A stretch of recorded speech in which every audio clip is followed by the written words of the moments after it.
Hello mga kasamarnon, ayan po gagawa po tayo ngayon ng pizza na pinasarap homemade.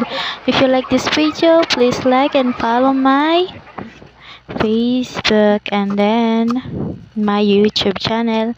Hiwa po tayo ng onion, white onion. Set aside lang po natin at meron po tayong sausage. Ayan, hiwa-hiwain lang po natin.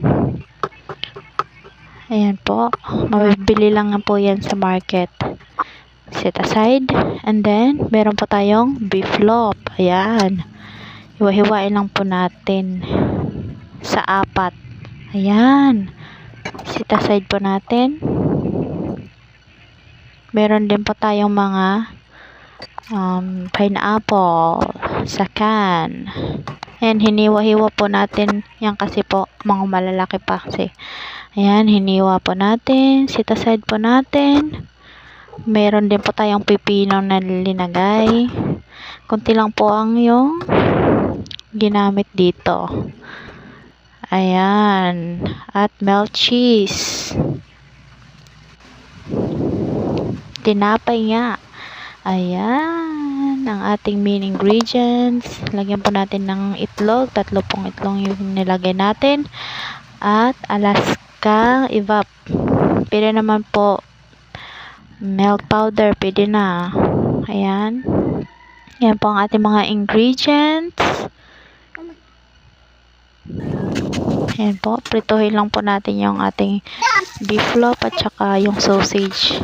Lagyan din po tayo ng margarine. Lagyan natin yung ating tinapay. Ayan. Flatten lang po natin. Lagyan natin ng ayan ang mga white onion, beef loaf, tsaka yung sausage, pineapple. Yan, yung cheese natin. Linagyan na natin ng cheese.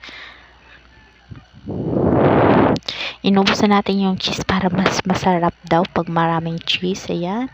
Linagyan ko na nga ng pipino sa ibabaw. Tsaka pineapple. Yan. Lagyan ko din ng onion.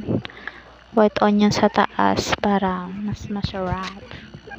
Mas marami, mas masarap. Ayan, luto na nga ating pizza. Wow, yummy naman. Cheesy. If you like this video, please like this video and share, follow my YouTube account and the last this video. Makikita nyo yung YouTube account ko. Ayan na nga, hiwain na natin. Oh, pwede rin po tayo ngayon.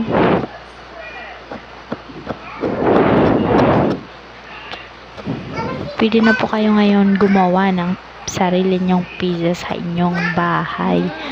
Ayan, mas masarap pa sa mga nabibili dyan. Di ba, makakamura pa tayo. Di ba? Sulit pa kasi masarap. Wow, ayan na nga. Pizza, cheesy.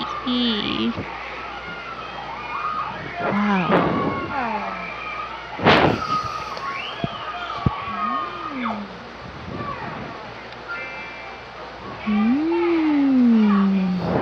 If you like this video, just comment and then share this video. Thank you guys.